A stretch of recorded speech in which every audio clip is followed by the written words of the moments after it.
Sir, இப்ப last time நம்ம நவாம்சம் பத்தி பேசிட்டு இருக்கும்போது நவாம்சம் பாதசாரம் ஏன் பார்க்கணும், நவாம்சம் நீங்க கொடுத்த நவாம்சம் பயன்பாடு என்ன, அதாங்க எக்ஸ்பிளனேஷன்லாம் கொடுத்தீங்க.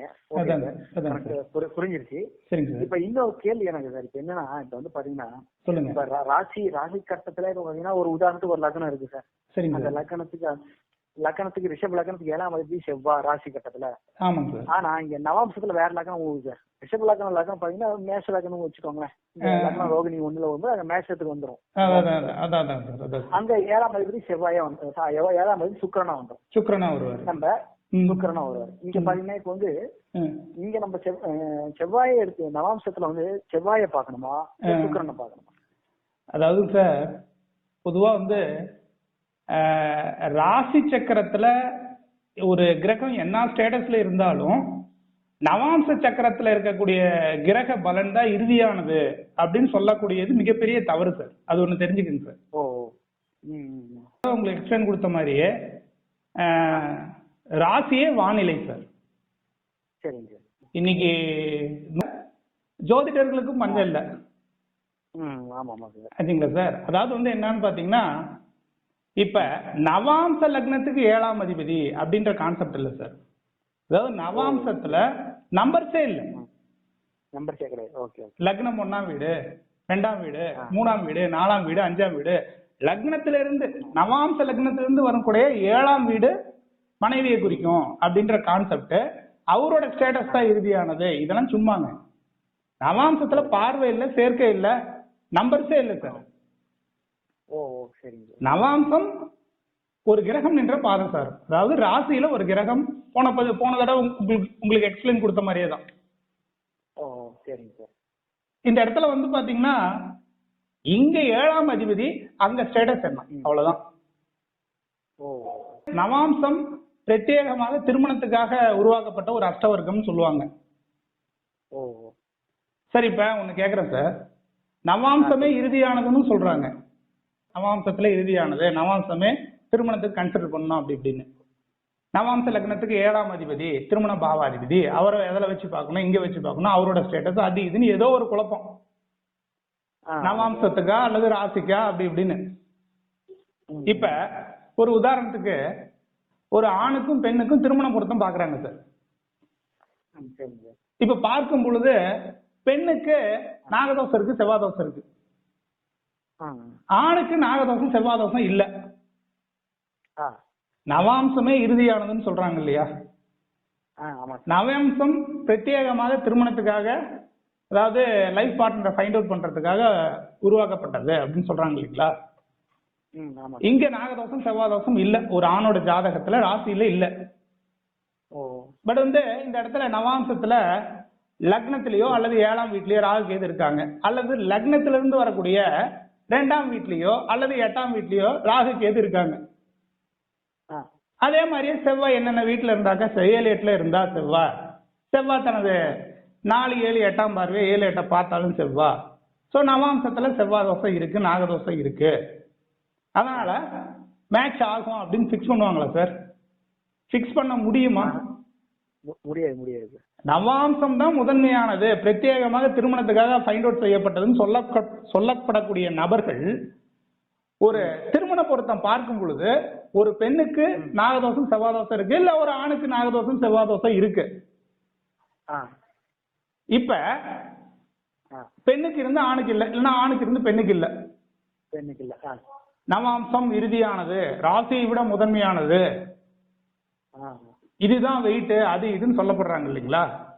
இங்க நாகதோஷம் சிம்பிள், ஒண்ணுமே இல்லாத விஷயம் நாகதோஷம் செவ்வாதோஷம். இங்க நாகம் செவ்வாய் இல்ல, அந்த இடத்துல இருக்குங்க. இத வச்சு மேட்ச் பண்ண முடியுங்களா? அதாவது ஒரு ஜோதிடர் இது பொருத்த இல்லைன்னு பாரு, நவாம்சத்தை பார்த்து ஒருத்தர் பொருத்த பண்ணாருன்னு சொன்னாக்க நம்ப மாட்டாங்க. நவாம்சம் சும்மா சார், நவாம்சம் சும்மா. அதாவதுங்க இது ஒண்ணு கேளுங்க, சுக்கிரன் கேது சார் நிக்கிறாரு. சுக்கிரன் இப்ப இதே நபர்கள் தான் என்ன சொல்லுவாங்கன்னா, நவாம்சம் இறுதியானது அப்படின்னு சொல்லப்படக்கூடிய ஜோதிடர்கள் ஒரு விவாகரத்து, ஒரு டைவர்ஸ் இதெல்லாம் ஆகுது, ஒரு கருத்து வேறுபாடு கணவனுக்கும் மனைவிக்கும் நிகழுது அப்படின்னா ஒரு ஆணோட ஜாதகத்துல சுக்கிரன், ஒரு பெண்ணோட ஜாதகத்துல செவ்வாய், கேதோட நட்சத்திரத்துல நின்னா முடிஞ்சு போச்சுன்னு சொல்றாங்க. ஆச்சுங்களா? கோர்ட்டு, கச்சேரி, டைவர்ஸ் இதெல்லாம் வரும்னு சொல்றாங்க, கருத்து வேறுபாடு எல்லாம் வருங்கிறாங்க.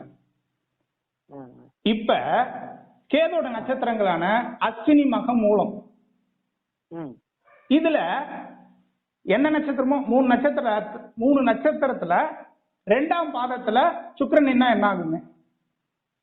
2ஆம் பாதத்துல சுக்கிரன் நின்னுச்சுன்னா எல்லாமே ரிஷப வீடே வந்துருது சார். ரிஷப வீடு வந்துருது, நவாம்சத்துல ரிஷப வீடு வந்துருதுங்க. நவாம்சமே இறுதியானது அப்படின்னு இதையும் சொல்லுவாங்க. அப்ப நவாம்சத்துல நல்லா தானே இருக்கான் சுக்கிரன். நல்லா என்னன்னு திங்க் பண்ணி பாத்துக்கோங்க, எவ்வளவு பெரிய குழப்பவாதிகள் திங்க் பண்ணிக்கோங்க. நவாம்சம் இறுதியானதுன்னு சொல்லப்படக்கூடிய நபர்கள் இந்த இடத்துல ஒரு சுக்கிரனோ செவ்வாயோ கலத்திரக்காரகர், ஆண்களுக்கு சுக்கிரன், பெண்களுக்கு செவ்வாய், கேது சார் நின்னா டைவர்ஸ் ஆகுது, விவாகரத்து ஆகுது, கருத்து வேறுபாடு நிலவுது, பம்பு வழக்கு, கோர்ட்டு, கச்சேரின்னு போகுதுன்னு சொல்றாங்க. இதே பலனை இவங்களும் சொல்றாங்க, நவாம்ச தீர்ப்பு இறுதியானதுன்னு சொல்றாங்க. நவாம்சத்தை முதன்மையா எடுத்து பாக்குறாங்கன்னா இந்த இடத்துல கேது சாரமே நின்னாலும் அந்த இடத்துல அஸ்வினியோ, மகமோ, மூலமோ, கேது நட்சத்திரத்துல 2ஆம் பாதம் ஒரு கிரகம் நின்னா, அதாவது சுக்கிரன் நின்னாவோ செவ்வாய் நின்னாவோ ரிஷபம் வந்துடும். எல்லாமே அப்ப இதை வச்சு எப்படி ப்ரெடிக்ஷன் கொடுக்கு? இதையும் சொல்றீங்க இதையும் சொல்றீங்க. அப்ப இறுதியானதுனாக்கா கேது நின்னா நின்றுட்டு போட்டுமே. இது ஒரு கான்செப்ட் எடுத்துக்கோங்க. அதாவது சார் கேதோட நட்சத்திரத்துல இருந்தா மட்டும் கிடையாது சார், கேதோட சேர்ந்தாலே பிரச்சனைங்கிறாங்க. அது சேர்க்காது, அது பயங்கரமான, அதாவது சாரம்னு ஒண்ணு ரெஸ்பான்ஸ் பண்ணும் இல்லைங்களா? அதாவது ஒரு கிரகம் நின்ற சாரம் முதன்மையாக வேலை செய்யும். அதுக்கு அடுத்து கிருஷ்ணமூர்த்தி பத்ததிக்கான கான்செப்ட்ல நின்ற சாரம் உபசாரம் வேலை செய்யும். இதுதான் கான்செப்டுங்க. ஆக என்னன்னா இங்கே முடிஞ்சு போச்சு. நவாம்சம் பிரத்யேகமாக தயாரிக்கப்பட்டது திருமணத்துக்கு அப்படின்னாக்கா அங்க நாகதோஷம் செவ்வாதோஷம் பார்த்து கொடுக்கக்கூடிய யாருமே கிடையாது. ஜோதிடமும் பரிணாமத்துக்கு உட்பட்டது. அப்போ வந்து அப்படியே டெவலப் ஆகும் பொழுது பல விஷயத்தை அப்லோட் பண்ணி ஃபைண்ட் அவுட் செய்யப்பட்டது, அவ்வளவுதான். இதுக்கு அடுத்த ஜோதிடம் பார்க்கும் போதெல்லாம் வந்து பாத்தீங்கன்னாக்க 1 by 1 போகும்போது ராசியே முதல் 12 கட்டத்தை விட்டு வெளியே போக கூடாதுங்க. 27 நட்சத்திரம் 9 கிரகங்களை விட்டு வெளியே போக கூடாது. ஜோசியம் வேற எங்கேயுமே இல்ல. இந்த வானியல் ராசியை விட்டு ஜோசியம் வெளியே இல்லைங்க. இந்த 12 ஆமா சார், இந்த 12 பாவம் அப்படின்றத வந்து பாத்தீங்கன்னாக்கா பாவ தொடர்புகளும் எடுக்கலாம். 12 பாவங்கள் பாவ தொடர்பு. 27 நட்சத்திரம் 249 உபநட்சத்திரங்கள் எடுக்கலாம். ஏன்னா 27 நட்சத்திரம், ஒரு நட்சத்திரம்ன்றது என்னன்னு பாத்தீங்கன்னா அஸ்வினி அப்படின்னா கேது தசா சார். கேது தசாக்குள்ளாரதான் 9 புத்தி, கேது புத்தி. இந்த இடத்துல வந்து சுக்கிரன் புத்தி, சூரியன் புத்தி அப்படின்னு வருதுங்க. 27 × 9 242ங்க. ராகு வித் கேது சப்ளாட் சேர்த்தோம்னாக்காங்க 249 வரும். 12 கட்டத்துக்குள்ளாரதான் ஜோசி இருக்கு சார். 27 நட்சத்திரம் வைடா போங்க, 108 பாவத்தோடு நிக்காதீங்க. மேஷம் முதல் மீனம் வரை 249 உபநட்சத்திரம் இந்த பாவ தொடர்பு அந்த இதுலதான் இருக்கு. ஒரு கட்டத்துக்கு மேல இந்த இடத்துல எல்லாம் நீங்க இதெல்லாம் நவாம்சம்லாம் வந்து போனதை உங்களுக்கு நான் எக்ஸ்பிளைன் கொடுத்த மாதிரி தான். இங்க ராசியில 7ஆம் அதிபதி கொஞ்சம் வீக்கா போயிட்டாரு, அஸ்தங்கதம் ஆயிட்டாரு, நீசம் ஆயிட்டாரு, வக்ரம் ஆயிட்டாரு, வீக்கா போயிட்டாருங்க. அடிப்படையில சாரம் கூட பார்க்க மாட்டாங்க அவங்க, நவாம்சம் யூஸ் பண்ணுவாங்க. இந்த வீட்டு கூடவே இந்த வீட்டுல இருக்கான், அந்த வீடு அவங்க நீச வீடு, அந்த வீடு அந்த சூரியனோடு சேர்ந்து அஸ்தங்கதம் ஆயிட்டான். அப்படி இப்படி வக்ரம் நீசம் இந்த மாதிரி வீக்கா போயிட்டான், பகை வீட்டுல போய் உட்காந்துட்டான். மேற்கொண்டு பேசிக்கலா அடிப்படையில சாரம் கூட பார்க்க மாட்டாங்க. அந்த பேஸ்ல இருக்கும்போது அந்த இடத்துல நட்பு வீட்டுல இருக்கானா, இல்ல அவன் ஆட்சி வீட்டுல இருக்கானா, அவன் மூலத்திரியான வீட்டுல இருக்கானா, அவன் உச்ச வீட்டுல இருக்கானா, பாத சாரத்துல சிரிக்கும் பொழுது ஏதோ ஓடுமா அப்படின்ற கான்செப்ட் தான். இங்க நல்லா இருந்தா நவாம்சமே போவாதீங்க. அதெல்லாம் சும்மா சார். இறுதியானது அப்படின்னு சொன்னாக்கா இந்த இடத்துல வந்து கேது சாரம் நின்னாக்கா கேது சாரத்துல 2ஆம் பாதம் நின்னா பிரச்சனை இல்லைன்னு சொல்லிட்டு போகணும். அது எப்படி சார் லாஜிக்? அது எப்படி லாஜிக்குங்க?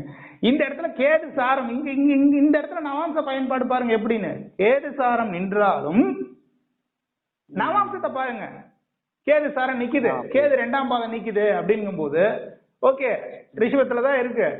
அடிச்சுக்கிட்டாலும் புடிச்சுக்கிட்டாலும் ஏதோ முன்ன பின்ன ஓடினாலும் வாய்ப்பு இருக்கு. போன இதுல சொன்ன 100 ரூபாய்க்கு 20 ரூபாவது கிடைக்குமா, அந்த கான்செப்ட் தான். இப்ப பாருங்க இந்த இடத்துல கருத்து, இப்ப இந்த இடத்துல கேதோட காரகங்கள் வம்பு வழக்கு கோர்ட்டு கச்சேரி கேட்டு விவாகரத்து கருத்து வேறுபாடுன்னு இருக்கு. ஜஸ்ட் ஏதோ கருத்து வேறுபாடோட போகுமா இல்ல விவாகரத்து வரைக்கும் போகுமா அப்படின்ற கான்செப்ட் பாக்குறதுக்கு கேது சாரம் சுக்கிரன் நின்னுடுச்சு. அந்த இடத்துல பாருங்க அஸ்வினி நின்னாலும் சரி, மகம் நின்னாலும் சரி, மூலம் நின்னாலும் சரி, 2ஆம் பாதம் நின்னாக்க ரிஷபம் தான் வரும். இதுக்கு நவாம்சத்தோட யூசேஜ் அவ்வளவுதான். அஷ்டவர்க்கத்தோட யூசேஜ் எல்லாம் வந்து பாத்தீங்கன்னா ஜோதிடம் வளரும் பொழுது பல விஷயத்தை அப்லோட் பண்ணி வளர்ந்தது, அவ்வளவுதான். இன்னைக்கு வந்து பாத்தீங்கன்னாக்கா ஒரு ராசி சக்கரம் இதுதான் வந்து வானியலுங்க, இதுதாங்க சயின்ஸுங்க. இதை வச்சு பலன் சொல்றாங்க. கேபி அப்படின்னு பார்க்கும்போது ஆராய்ச்சி பண்ணுங்க, ஜோசியத்தை டெவலப் பண்ண ஆராய்ச்சி பண்ணணும் சார். எப்படி சொல்ல வர்றாங்க, பாவ தொடர்புகள்னு இருக்கு. சந்திரன் அப்படின்றது 2.25 நாள் சார் ஒரு ராசியை கிடக்க, ஒரு நட்சத்திரத்தை கிடக்க ஒரு 24 27 மணி நேரம் சார். லக்னம் 2 hours, ஒரு நட்சத்திரத்தை கிடக்க 52 நிமிஷம் தாங்க. ஒரு நாள் முழுக்க பிறக்கிற குழந்தைங்களுக்கு கிரக நிலையே மாறாது சார். கிரகங்கள்ல சென்சிட்டிவ் சந்திரன் சார், சந்திரன் கூட மாற மாட்டார் சார், அதேதான் இருக்கும் சார். சரி லக்னம் வேற 2 hours சேஞ்ச் ஆகும். ஓகே, ஒரு குறிப்பிட்ட விஐபியோட ஜாதகத்தை எடுத்துக்குவாங்க, அவரோட ஜாதகத்துல இந்த கிரகநிலை இருந்ததால தான் இவ்வளவு கொட்டுனுச்சு. ஓகே, அதை தாண்டி பாருங்க அந்த 2 hours எத்தனை குழந்தைகள் அந்த பகுதியில் பிறந்திருப்பாங்க, அத்தனை குழந்தைகளும் அந்த நிலைதான், கிரகநிலை மாறாது. ஃபாஸ்டஸ்ட் மூவிங் பிளானட் சென்சிட்டிவ் சந்திரனே மாற மாட்டார் சார். இப்ப ராசியா லக்னமா, அதாவது சந்திரனா லக்னமா அப்படின்னு பாத்தீங்கன்னா லக்னம்ன்றது பாவம் 30 டிகிரி, ஒரு டிகிரி கிராஸ் பண்றதுக்கு 4 minutes ஆகுதுங்க, மாறிட்டே இருக்குங்க 4 நிமிஷத்துக்கு. 52 நிமிஷம் ஒரு நட்சத்திரம் சார். ஒரு நட்சத்திரம்ன்றது தானே ஒரு தசா, அஸ்வினி கேது தசா, பரணி சுக்கிரன் தசா, கிருத்திகை சூரியன் தசா, இதுக்குள்ளார தானே சார் சூரியன் தசா சூரியன் புத்தி, சூரியன் தசா சந்திரன் புத்தி. 27 × 9 போடுங்க, இது அப்படியே பாவ தொடர்புகளா மாத்துங்க, பாவம் தான் மாறிட்டு இருக்குங்க.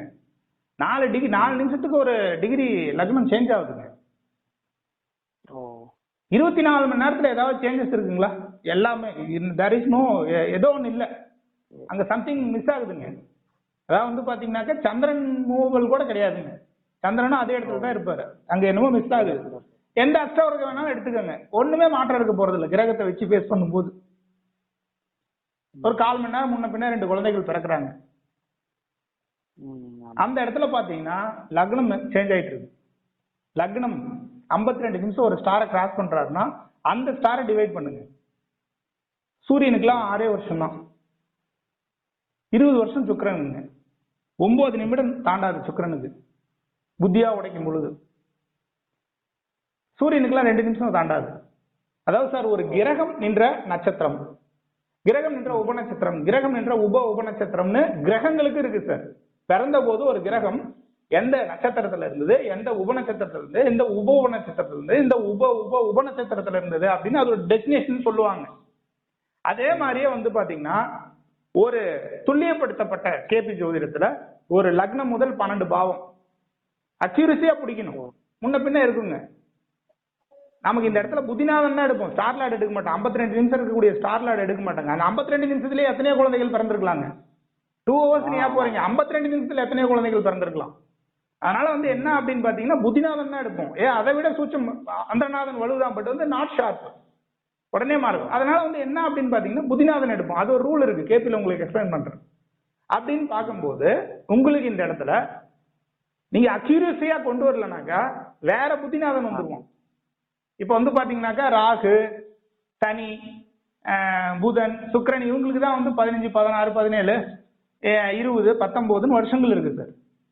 இதுவே வந்து புத்தி உடைக்கும் பொழுது ஒரு ஸ்டாரை அந்த இடத்துல சூரியனோ சந்திரனோ கேதுவோ அல்லது செவ்வாயோ கிராஸ் ஆனாக்கா இவங்களுக்குலாம் 6 வருஷம் 7 வருஷம் 10 வருஷம் டியூரேஷன் தான் சார். ஷார்ப்பா ஃபைண்ட் அவுட் பண்ணி உட்கார வைக்கிறதுனால லக்னாதிபதி மாறிடுறாங்க. இல்லைன்னா அந்த வீட்டு கிரகங்கள் மாறி போயிடுது, இந்த வீட்டு பாவாதிபதி ஐடென்டிபிகேஷன் மாறி போயிடுது. இவன் இந்த வீட்டுக்குடைய இவன் இந்த வீட்டுக்குடைய நட்சத்திரநாதன், இதுக்குடைய உபநட்சத்திரநாதன், இதெல்லாம் மாறி போயிடுங்க. ஸோ வந்து அக்யூரஸியா பிறந்த நேரம் திருத்தம் செய்யப்பட்டு எடுத்து அதே மாதிரியே வந்து என்னன்னு பாத்தீங்கன்னா பாவ தொடர்புகள்லயும் ஒரு பாவம் என்ன நட்சத்திரத்துல விழுந்தது, என்ன உப நட்சத்திரத்துல ஓடுனுச்சு, என்ன உப நட்சத்திரத்துல ஓடுனுச்சு, என்ன உப நட்சத்திரத்துல ஓடி முடிஞ்சதுன்னு இருக்குங்க. என்ன ஸ்டார், என்ன சப், என்ன டபுள் சப், என்ன ட்ரிபிள் சப்னு இருக்குங்க. இன்னைக்கு மெட்ராஸ்ல இருந்து நான் ரிட்டர்ன் வரேன்னா என்னோட டெஸ்டினேஷன் ஜங்ஷனோ அல்லது நியூ பஸ் ஸ்டாண்டோ கிடையாது சார். பட் நான் சேலம் ரீச் ஆயிட்டேன். என்னோட டெஸ்டினேஷனு அங்க நான் போட்ட என் 2 வீலர் எடுத்துக்கிட்டு என்னோட ஃபைனல் டெஸ்டினேஷன் என்னோட வீடு தானே. ஆமா ஆமா சார். அதனால என்னன்னு பாத்தீங்கன்னா ஒவ்வொரு கிரகங்களுக்கும் சரி ஒவ்வொரு பாவங்களுக்கும் சரி சார், அது தொடங்கிய கிரகம் இருக்கு, நட்சத்திரம் இருக்கு, ஓன உப நட்சத்திரம் இருக்கு, ஓன உப நட்சத்திரம் இருக்கு, ஓன உப நட்சத்திரம் இருக்கு சார். இருக்கு. இதுல வந்து ஃபாஸ்டஸ்ட் மூவிங் பிளானட் சந்திரனை காட்டிலும், அதாவது கிரகத்தை காட்டியும் கிரக பலனை காட்டியும் பாவ பலன்களே முதன்மையானது. பாவங்களின் வேலையாட்களே கிரகங்கள். ஆமா சார், கிரகமே சந்திரன் கூட மாற மாட்டாரு. 24 மணி நேரத்துல 27 மணி நேரம் மாற மாட்டாரு. ஆக என்ன அப்படின்னு பாத்தீங்கன்னாக்காங்க அத்தனை குழந்தைகளும் ஜஸ்ட் ஒரு 2 twins பிறக்கிறாங்க, குணாதிசை மாறுபடுது. So there is something. அப்ப லக்ன பாவம் பாருங்க, லக்ன தொடர்புன்னு பாவ தொடர்புகள் பாருங்க. பாவ தொடர்புகள்லாம் என்னன்னு எடுங்க. இதுதான் வந்து கேபி பேசிக் இனிஷியல் ஆராய்ச்சி பண்ணாரு, ரிசல்ட் கிடைச்சது. இதுவே வந்து பிருகத் ஜாதகம், அதாவது வந்து பாத்தீங்கன்னா வராகி எழுதுனது வந்து பாத்தீங்கன்னா அத்தியாயம் 26ல ஒரு ஸ்லோகம் இருக்குங்க. அவரு எழுதியிருக்காரு. ஒரு பிறந்த நேரம் ஃபைண்ட் அவுட் பண்ண முடியல, அன்னைக்கு இருந்த அட்வான்ஸ் வந்து பாத்தீங்கன்னா அந்த பிறந்த திதியோட கான்செப்ட் எல்லாம் வச்சு பிறந்த நேரத்தை கொஞ்சம் அக்யூரேட் பண்றதுக்குரிய ஒரு மெத்தட இவரு வராகி இன்ட்ரோ கொடுத்திருக்காரு. கேஸ்கே கிருஷ்ணமூர்த்தி ஐயா டெவலப் பண்ணாரு. அதுல இருந்து நிறைய ஒரு ஆராய்ச்சி பண்ணி டெவலப் பண்ணாரு. அது நின்ற கிருஷ்ணமூர்த்தி பദ്ധதி நின்ற தசாவோட ஐடி மட்டும் பாவ தொடர்புகளை எடுத்துட்டு நட்சத்திரம் உப நட்சத்திரம் ராசிக்கு வந்துருவாரு. அதாவது 1 by 1 இந்த கிருஷ்ணமூர்த்தி ஐயாக்கு அப்புறம் கேபி அட்வான்ஸ் முழுக்க பாவ தொடர்புகளா அது 1 by 1 கேபி ஆசான்களால டெவலப் செய்யப்பட்டது. ஆமா சார், ஒத்துக்கணும். சந்திரனால எந்த சேஞ்சஸும் காட்ட முடியல ஃபைனலா சந்திரன் வர வரைக்கும். ஸோ தேர் இஸ் சம்திங் அப்படின்னு பார்க்கும்போது லக்னம் பாவ தொடர்புகள்னு இருக்கு. லக்னத்தை பாருங்க, லக்னம் மாறிட்டு இருக்கு. லக்னம்ன்றது பாவம். அதுக்கு ஏதாவது கிரகம் இருக்கா சார்? ஆனா லக்னாதிபதி அப்படின்னு சொல்லி உளுந்த இடத்துக்கு ஒரு கிரகத்தை ஐடி பண்ணிக்கலாம். செவ்வாய் மேஷம் அப்படின்னு எடுத்துக்கலாம். அப்ப மேஷம்னு நீங்க செவ்வாய் முழுசா 2 மணி நேரத்துக்கு ஏன் ஐடி கொடுக்குறீங்க? 2 மணி நேரத்துக்கு கொடுத்தா 2 மணி நேரத்துல பாத்தீங்கன்னா எத்தனையோ மாற்றம், எத்தனையோ குழந்தைகள் பிறகுறாங்க. எல்லாத்துக்கும் லக்னாதிபதி செவ்வாய் தான். செவ்வாய் போய் 8ஆம் வீட்டுல உட்காந்துட்டா எல்லாருமே காலியாவர்கள். அந்த 2 ஹவர்ஸ்ல பிறந்த குழந்தைகள் அத்தனை பேரையுமே ஆச்சுங்களா. இந்த இடத்துல என்ன அப்படின்னு பாத்தீங்கன்னா அந்த இடத்துல 2 ஸ்டார் ஒரு நட்சத்திர பாதம் இருக்கு. 52 நிமிஷத்துல எந்த ஸ்டார்ல விழுந்தாரு அல்லது ஒரு பாதத்துல விழுந்தாரோ அதை டிவைட் பண்ணும்போது என்ன புத்தி கிராஸ் ஆனிச்சு, அதுதாங்க லக்னாதிபதிங்க, அதுதாங்க ஜாதகம். அதே மாதிரி 2ஆம் பாவம், 3ஆம் பாவம், 4ஆம் பாவம், 12 பாவம் ஆர்பி செட் பண்ணி பிடிஆர் ரெக்டிஃபிகேஷன் வித் ஆர்பின்னு இருக்குங்க. Birth time rectification with ruling பிளானட்னு ஒரு கான்செப்ட் இருக்குங்க. வித்தவுட் ஆர்பி நோ கேபி அதை வச்சு லக்னாதிபதி எடுத்து விட்டு 12 பாவத்தையும் பிக்ஸ் பண்றது பெரிய விஷயங்க. அது மாதிரி சும்மா அதெல்லாம் போகும்போது பாத்தீங்கன்னா அந்த இடத்துல வந்து 12 கட்டம், 9 கிரகம், 27 நட்சத்திரம், பாவங்களின் வேலையாட்கள் கிரகங்கள், பாவகாரங்கள் கிரககாரங்கள் வெளியே செயல்படும். பல விஷயம் அப்படியே வந்துகிட்டே இருக்கும். பல ஜோதிடம் அப்டேட் பண்ண அந்த ஜோதிடத்துல பெறல பலன் துல்லியப்படலாம் சார். இப்ப அந்த இடத்துல வந்து என்னன்னா கேபி அட்வான்ஸ் பார்த்தோம்னாக்கா இந்த இடத்துல அந்த பாவம் அதாவது வந்து பாத்தீங்கன்னா 8 அப்படின்னு வந்துருதுனாக்கா 8னா அந்த 8ஆம் பாவகாரங்கள் எல்லாம் பாதிக்கப்படாதுங்க. அந்த பாவத்துக்கு 8ஆம் பாவத்துக்கு எந்த காரக கிரகம் வந்திருக்காரு, கிரகம் யாரா இருக்காரோ அந்த கிரகத்தோட காரகங்கள் மட்டும் பாதிக்கப்படும். அது மாதிரி இருக்கு, நிறைய விஷயம் இருக்கு. உங்களுக்கு நான் கேபி போகும்போது இன்னும் நல்லா டீட்டெயிலா எக்ஸ்பிளைன் பண்றேன். சரிங்க சார், முடிச்சுக்கலாம். கொஞ்சம் பதிவு யூஸ் பண்ணிக்கலாங்களா? அதாங்க சார், இது ரெக்கார்டுக்கு யூஸ் பண்ணிக்கலாங்கன்னு கேட்குறேன் சார். பதிவு போடுறது. ஓகே சார், ஓகே சார், பண்ணிக்க. Okay, thank you sir. Thank you sir.